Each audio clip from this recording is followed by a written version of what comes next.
Welcome back, everybody, to Tabletop Diaries, where it is the Shadowdark After Party 2. We will be talking about episodes 4, 5, and 6. Before we get started, let me put on some music for the mood that is from Sirenscape. Sirenscape, use it for all your tabletop and board game activities. And if you're just chilling, if you just want some ambience, and if you're studying or something, it's good stuff. It's good stuff. Check it out. Check it out. Check it out. We heard you, man. All right, guys. Roll for perception. I checked it out. I checked it out. So, here we are. 6 episodes in. What an adventure, man. Indeed. Still alive. I can't believe we're still alive. How are we still alive? Amazingly. I mean, why are we the still dice alive? gods? Urix and Tobin. Mrs. Redcap and Urix and Vern. God. Yeah, Mrs. Redcap is so chaotic, but she pops up in the right place sometimes and tilts everything into our favor. Every party needs a little chaos, and she is our chaos. Yeah, but I like chaos that is a little bit under control, doesn't go all the way to the edge. So, I don't know. Chaos, but not total chaos. Yeah, it's like organized chaos. It's just a side of chaos. A side of chaos. I'll take the D&D with a side of chaos. Yeah. It's hard to know when to go too far or not far enough. Yeah. Why is Mrs. Redcap obsessed with like the weird stuff? She always like goes off on like this tangent that are like completely ridiculous. Where- Like Kelsey Dion said with like or in the book or whatever, she was like, make it weird. And I was like, okay, all right. No, wait a second. There's something to that. Yeah. But It's like in episode 6, the troll toes became almost a story by itself. Well, let's start episode 4. Yeah. Can we start? I'm just saying, it's like as an example, she takes this one tiny weird task and it turns into like a main quest. She's just a go-getter, She's just gets things done. Toes already. Just eat the toes. That's already. a dare. That will save you the slots. It's a legit dare. Yeah, just See if it gives you powers or temporary Diarrhea. So this is a Skyrim where you just start eating all the plants, figure out what does what. Get a random disease. Well, that's Shadowdark for you. It's like, the whole economy of the slots and what you can carry is just stressful. Like I have to worry about getting killed. Now I have to worry about the torch and I have to worry about how many things I can carry. Yeah, I like it how I personally like that because it does kind of constrict you, but it makes you. Oh, I wasn't complaining. It's fun. The stress is real, which is awesome. But I like the aspect because it's very 1E, 2E, and then like of course it said like 3.5 and 5E, where it's obviously the 5E is pretty obvious with. I think that's why people, I guess, connected with it and like it. The realism and the stress. It's not just about the adventure and all the glorious stuff. It's like the mundane things you have to keep, inventory of what you do in real life. You can't just have a torch last 24 hours. That's unrealistic. I never thought I would like that, but I'm literally playing Medieval Dynasty right now, and it is literally just you creating a village out of scratch in like the 13 or 12 or 1500s, whatever year that's the game's supposed to be part of. Yeah, you're in the medieval. What is it called? Medieval Dynasty, where you're just thrown into this game and you have to, hunt and build your. I think I saw a playthrough. Build your character, your stats, but you're also building an entire village, and then you gotta talk to people, do quests, and you gotta like bring them into your village, and then you gotta give them jobs, and it's like a whole management thing. Wow. You gotta pay the king. You can do quests for the king through a herald that will cheapen your rent. your taxes on land. And then you can build like, a hunting thing, herbalist thing where you get potions so you can fight things harder. And then, bandits pop up that want to steal some of your stuff and this and that, and you got to fight them off. And then seasons change too. So it's like you get like 3 or 4 days or 5 or whatever it is before the season change. So you gotta like, all right, it's summer, I gotta harvest this and do this. And you can only grow things at certain times, and like it's a whole I think it's a whole there's something to be said for this kind of realism, fun in the games. Yeah, it's a stressful fun because you're literally like, oh my god, I gotta take care of these people, I gotta do this, I gotta make money, I gotta pay taxes, but at the same time it's like medieval. Like I can just turn the game off and walk away. It makes the game or the experience more immersive. Yeah. Right. Just like those experiences where they go try to live, as medieval time and build stuff in real life. But they have to like abide, but no technology, no shoes. You have to wear exactly what they wear. They go to the details as much realistic as possible to immerse you and also stress you out how they lived back then. That's why I love this game because, and it's also ironic because it's a simulation of like the olden days, but I'm playing it on a new age device. Yeah. Anyway, let's get talked about episode 4. Basically where you all leave Wardenwood with Bauer to negotiate contracts with Hope's Keep. To make, commercial relationships. And open up the doors and also discover the true identity of our leader. Durin's not Durin. He is Durek. Durek Bittermold. Yeah. Which anyone who's playing Zine 1, if you've any DM anyway, and if spoiler alert, if you have been keeping this a secret, maybe you just told your players this right off the get-go, because it is a huge part of this. Bittermold is the reason for this zine. Is they're the I want to call them the big bad, but they're kind of the reason. Have a dark history. They have a dark history. They're the whole reason why the gloaming's the gloaming. Depending on how you run it, they're either the reason why the gloaming's the gloaming, or they're a huge part of it, clearly. But I'm curious, what are y'all thoughts on the reveal and Bauer's willingness to go to negotiate? Like, just I guess thoughts. I honestly, I didn't see it as a big deal because it, kind of like you get a sense that he wasn't aware of it either. Bauer? Yeah. Okay. Yeah, so he kind of like, half and half in there. And obviously so far we're all sticking together, so I didn't get like much of a shock, but I was worried that it might affect all that work we did to establish connection with the other town. That might ruin our chances of having good relations and support from another group. Okay. That was the only concern. Luckily, it didn't. Fair. What about you, Zach? It seemed like he was keeping secrets, but that's like if Duskthorn was already a politician to begin with, and like just like, I gotta consult the elders, stuff like that, or like the ancient texts or whatever was brought up pretty early, and so it's like, okay, there's other things here that I want to learn, I want to explore, but it was interesting that like the Bittermolds didn't give up power necessarily. They were still in leadership positions. Isn't that like in real life? Like every politicians, they never leave. Well, it was just interesting, but like my character never trusted him, but that was just for like, creating interesting dialogue or like drama. I didn't really know what to think of them, and I still don't know what to think of the Bittermolds because there's so many unknowns around that lore, and we still have to dig to figure it out. True. What about you, Russ?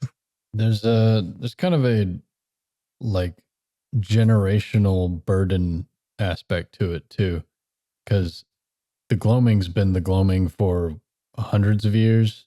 Hundreds, yes. So no one alive today was around when all that stuff went down, including Durek, right? Bittermold, and for the last 20 years, we've all been living in Hope's Keep, and he's been our leader. Like him or not, he's kept things running. So like finding this information out sure, it's kind of big reveal and shocking, but like he didn't do it.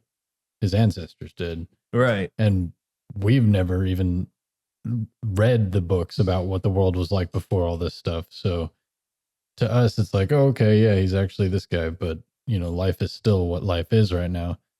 Right. And I wanted to kind of throw that generational thing, because that's kind of like what's going on today, like where you see somebody like, who is this guy? But then like you've always seen that crap pop up where it's like, oh, this guy's born into richness or like nobility or whatever. Yeah. And it's like always seems to be the case, no matter how minute it is or whatever, but it just seems to always be popping up, even if it's someone you haven't heard of in a long time. And I kind of wanted to like throw that in here because it's relatable. It's relatable. And yeah, he didn't know his history, but I'm trying to also get in that mindset of like, how do these people stay in power? Like they got to be taught from birth to like, hey, we're special kind of thing, Right. So he probably just kept it at the heart, and he feels like I'm the main character in the world. That's what he's been told his whole life. Yeah, and that's why I also kind of played him where he's like, I'm learning this, but then now I have to make the hard decisions. And now he's like, playing now he's really actually believing in it, but it's the world's coming to a turning point where he has to make a decision of like, do I just keep playing this generational game, or do I like try to actually make a push and change things, make a real change, right? Because change, can happen at any moment in given time, but like how big of a change is it? Like you've been there for 20 years and he's seen the change with you all. In his situation, it's kind of like gotten real because the offer was open to everyone in our town. You can leave. Right. But I was saying we've all seen changes, and he's seen the change from Night Haven Harbor to where they are now, and it's kind of a drop, right? Yeah. You had this big harbor, like that's for lack of better 200-300 description people. Of like Baldur's Gate going to like more of a smaller makeshift keep hold, if you will. But in this scenario, he can wake up next day and there's no one. Everybody's gone. Exactly. Which means he can become a bum. There's nothing. So he's hitting that morality in his life, which is like, he's still like middle-aged to young. And I guess he's coming to terms with that. So I was trying to portray that as to what would somebody do when it's like all comes crashing down? Like you can't hold on to all the cards and expect to still be number one. Right. There's through history, there's always been other people to help. And it could be like, the farm boy or whoever, decided to throw that into Lucky the game. for us, we do whatever we want. It changed my opinion of some of the NPCs. Like I trust Elder Bauer more because he pushed that reveal, and I pity Jordan so much more. Yes. Yeah, I agree. Like cursed family on one side, then I guess, illegitimate child. And it's just like, I just gave a cursed child matches. Like that was that episode. Oh gosh. Yeah. That's hilarious. Yeah, that was pretty great. That's called epic reveal. I guess perfect timing too. Right. I guess to jump into the next episode 5 after 4 5, where basically you guys make it to Wardenwood and you try to attack, or you guys try to find where the bandits are. Oh god, yeah. That's right. Super good at hiding their tracks, and they like spread out. Yeah, that didn't work out well, did it? For us. The funny thing is, I just rolled, which is why I love Shadowdark, because everything's a table and everything's a roll. So I'm just going with it, right? So I rolled to see how well they did, and I remember in mid-sentence, I'm pretty sure it was mid-sentence, where I rolled when you guys arrived to see how the attack went.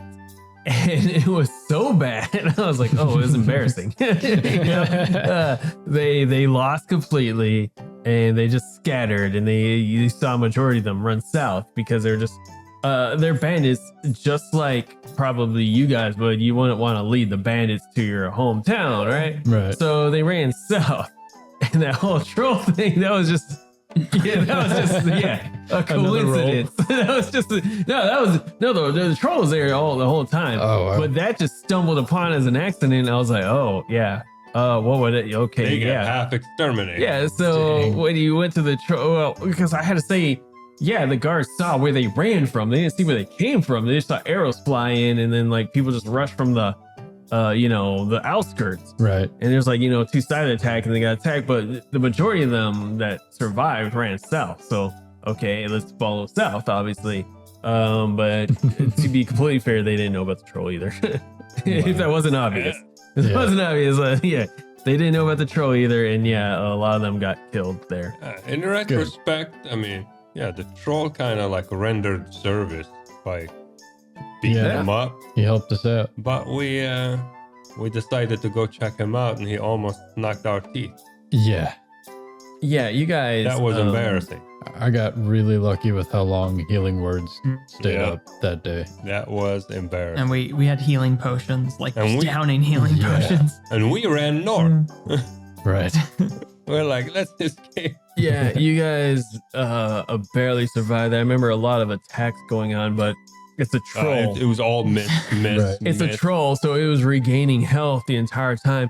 And the crazy I did thing not know about trolls can regenerate, man. That Oh, was yeah, a well, shock.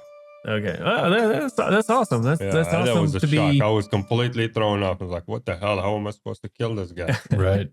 Yeah. That's a well-known trope in D&D for trolls. That they're regenerative and they can only die by fire, magic, or acid. The D&D lore in a lot of video games. But there was that one aspect that you found in episode 6 about the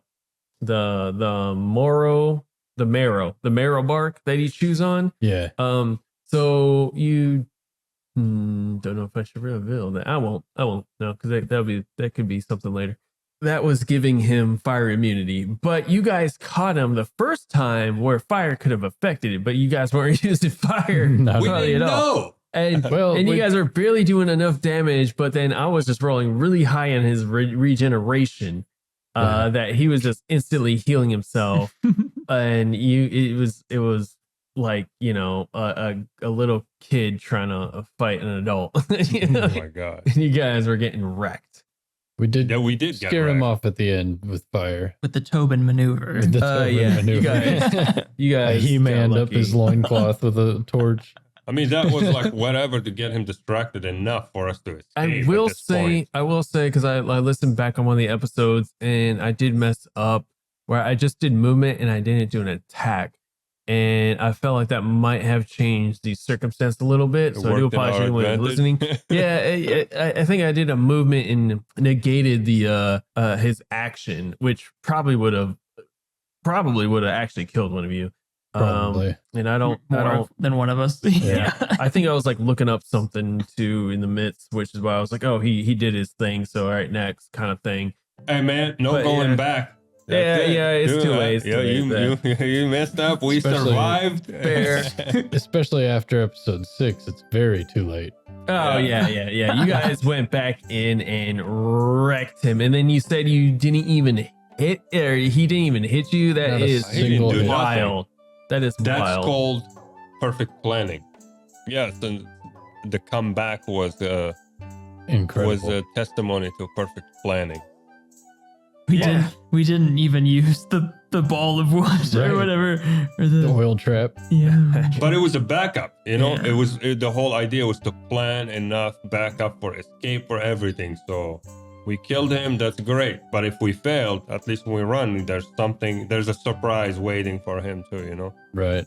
But the way he died was very hilarious. Yeah, he didn't even really move. And I was like, trying to, like, No, it's like you walked right up to him and knocked him on the head, and then he melted. And I was like, what? That is completely. Well, But I look. Mrs. Redcap with the mic drop moment pouring the Oh acid my on God. him.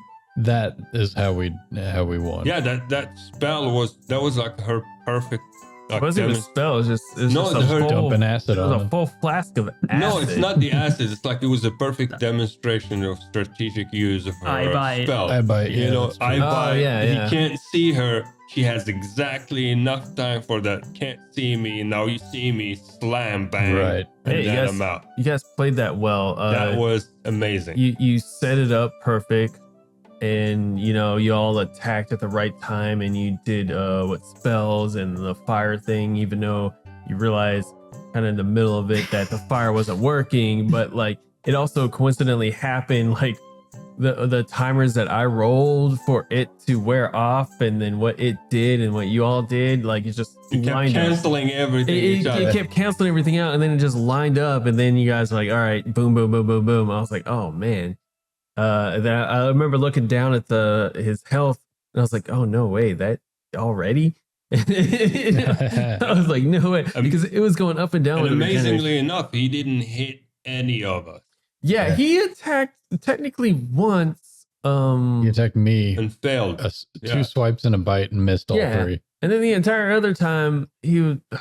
But all that goes back to that first action by Tobin when he took by a flask of oil. Oh, and doused And him. the first action ever. That was like the setting tone. He splashed him That with did that help. oil. That did help. Surprise round, yeah. She threw him. That set him on fire was the way to go. He kept him busy the whole time while we Right. were pounding. Yeah, I had to roll for. So if people don't know, in this is another spoiler alert.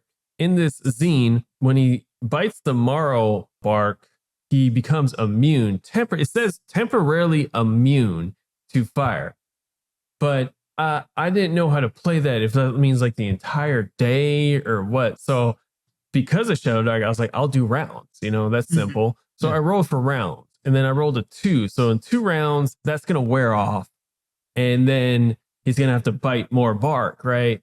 But then you set him on fire, and usually I just 1d4 to see how many rounds he'll be on fire. But it's not like he's on fire and I can quickly take it off. It was like you doused him, so you upped it. So I was like, I rolled 2, and it came out to like 6 rounds. But throughout the process, like it came down to like it was 3 rounds over, but he had like 3 rounds left of being on fire, which would have done him damage. Like actual fire damage, but I got to it where I rolled again to see how many rounds it takes off for his maneuver to basically stop, drop, and roll and put mud in the dirt. And on it was him. that moment And when he dropped I rolled a the perfect bark from 3. his mouth. Yeah. Oh, The exact amount. It was the exact amount. So like he never got damaged from that fire, but then once that dropped, he was vulnerable to fire and acid. Yeah. And that acid wrecked him and cauterized the wound, which means he can't regenerate. So then you all just ganged wailed up. on You all him. just Mace. wailed up on him. I guess my instinct was right when I screamed at Mrs. Redcap. It's time for the acid. Oh, yeah. That was perfect Absolutely. because it totally She gave wrecked. me that smirk. Yes. Because I literally remember seeing like you hit him for 15, but then you healed for 5, but then you did another 10, so he's back at 15. And at that point, I was waiting for the round to come back for him to do a morale check because he might have ran at that point. That's what I which was he worried. didn't have a lot of places to run, to be completely honest. Right. Which I was gonna also roll like percentile or a d20 50-50 if he ran deeper into the cave or ran out. And if he ran out, that's where our trap was. Yeah, It was- which you guys would have had to probably shoot because he probably would have ran past you all because there's no opportunity to attack. So he might have ran into it and he would have. I kind of figured one of you would shoot an arrow or something. Right. I was kind of seeing that. Or he ran in and tried to bard himself in somehow. It was Tobin who was like, I'm gonna go and smack him in the head and turn invisible. He smacked him in the head and he's melted and he was like, okay, Yeah. I'm invisible. You guys, All right. yeah, you guys, Yeah. I was like, Bonk. Vanished from existence. right. Yeah, but at that point, because what you did, Dean and Tobin, I was like, man, he has like 2 hit points left. Nice. I was like, he's probably gonna run. yeah, but when I he still started gotta like, run. oozing the blood after I shot him. Yeah, he was prone. He was scrambling for his life. Another And, epic moment. in Yeah, battle. that was Yeah. ridiculous. That was cool. And I still can't believe you guys did it without a scratch. It was. Yeah. I'm still can't believe it. Like, every time we do something, we almost get killed. We're like, The dice. This The dice one were is on like, our side. Well, to be fair, in episode 5, you guys stumble upon it and you were expecting thieves. yeah, And then you see this giant creature, and it's like, what are you doing? we know here? nothing Run. about. Yeah, I you don't knew know, nothing yeah. about it. And then you guys are just getting wrecked. Because he was- Diabolic mishap. Yeah, oh yeah, yeah. That was our first time doing when we started playing, I was looking at my sheet and I still have the writing. I was like down to 2 health, like at 2 Yeah. HP. Yeah. Like Dang. literally from that last battle, I was, before we went back and I reset, I was down to 2 HP.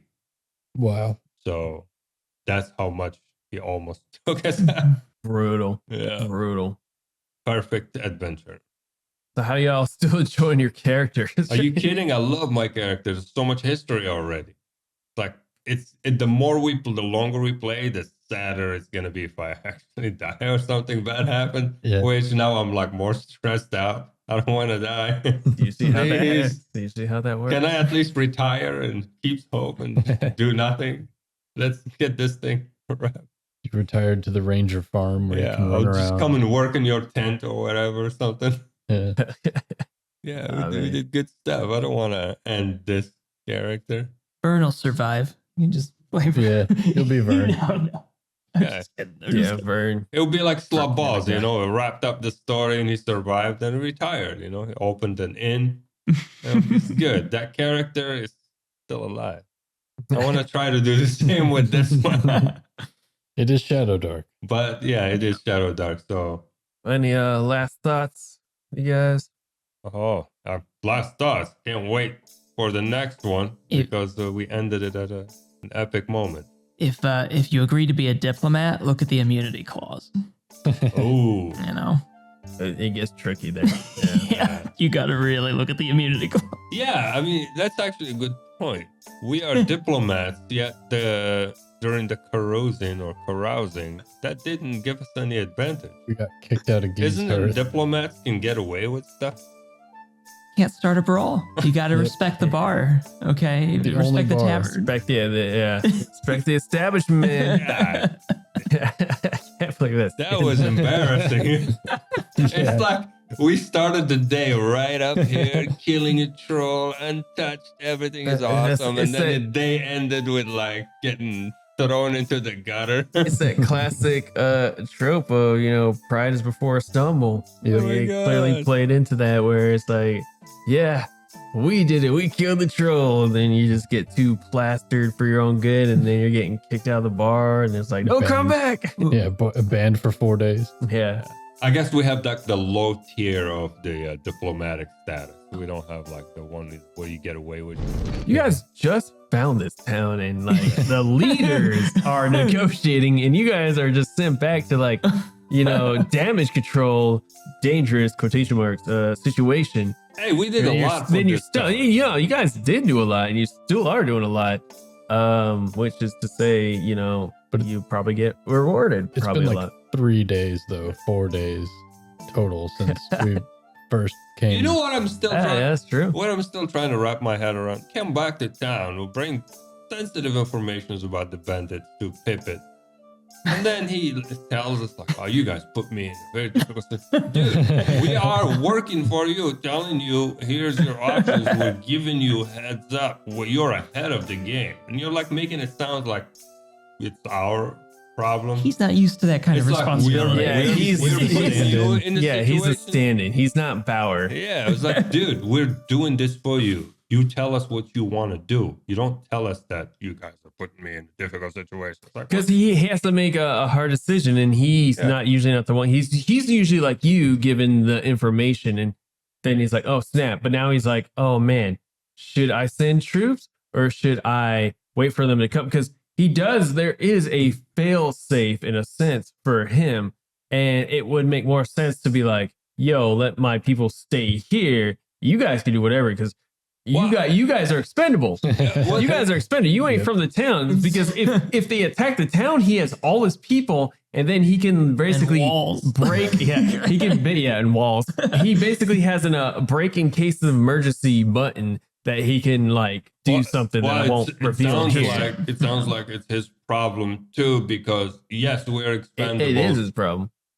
The bandits are a problem for him. But that's why he's freaking out though. Okay, the bandits are a problem for him. Yeah. We can go there and try to attack them, and the bandits can kill us. The problem doesn't go away. Still the bandits are there. They can come and attack him. So with or without us, the bandits are there a problem for him. We are trying to give him a solution for him. He feels stressed because he's like, man, there's from the information you gave him, 60 bandits outside his wall. There's 80 people. Sorry. Yeah, 80 people. Not 80 bandits, not 80 soldiers, 80 people. Yeah. Like farmers, merchants. You can't just walk up to somebody across the street and be like, hey, here's a sword, fight for me, you know? They didn't train their whole lives to be a fighter or something. They're just, a peasant. Some are old, some are children. Are old, some are children. So like out of 80, there might be maybe 20 fighters. And also some of them are in Hope's Keep now. Obviously he has some kind of army. He has like archers and stuff. Well, you say army. I mean, or 80 at least people. or at least a militia. I mean, that protects the town. If you have to draft some people, I mean, it's like, yeah, you got pitchfork. I can guards. Supply you weapons. Yeah. They have guards, don't they? Yeah. So obviously they have some kind of military personnel, at least. Yeah, but some of them. Maybe 20 people total, though. Yeah, maybe 20. And again, it's split off now because some of them are in Hope's Keep. Oh yeah. There are 6 of them to be completely. Well, whatever. Yeah. I mean, I'm trying to break the math too. Yeah, so it's like I'm trying to understand this. But that's why he's concerned for the safety of his people. I'm hoping he gets a good word from his boss. Yeah. So let's see what happens next. And that's also out of his control. But he does have a Hail Mary, but it is one of those used only once. And it's also not a guarantee. Yeah. It's also not a guarantee. You can break in case of emergency glass and nothing can come of it. And then what? Like the town gets ransacked and more of a reason that what we are offering him solutions, he should be like. But he's also like, you guys are strong and capable people. Maybe just stay here and defend the town. And let them take care of it. Yeah. Well, I mean, no, like you fight with us, or send you out and maybe distinguish the situation. So that's why he's like, I'm in a tight spot. I don't know if I should send you or if we should all just bunker down and wait for the attack. Yeah, in this situation, if he's smart, this is not the bunker down situations. You have an advantage to go nip it far away before it comes to you. You know, we'll have to see. If we have the resources. We'll have to see. We'll have to get see. there. But I can't wait to see how you all stumble through this one. Success. Yeah. Indeed. Well, thank you everybody for joining us on this after party 2 for the Curse Scroll Zine Volume 1 Diabory. Stay tuned for the next episode, which will be coming out bi-weekly, so not next week, but the week after. On Mondays at 8 a.m. So you can listen to it through your workday, and hopefully it gets you through that workday. Yeah, because we make sure to give you something to distract you from a Monday. Yeah, because so we all hate Monday. Yeah, if you're like me and you have to struggle through that Monday, hopefully this takes a little of the stress off and gives you some sort of a distraction at the least, something to kind of look forward to. And I hope you enjoy it. From all of us at Tabletop Diaries, we thank you and good night. For the rest of your day. Later, y'all. May Shun be with you. Yeah.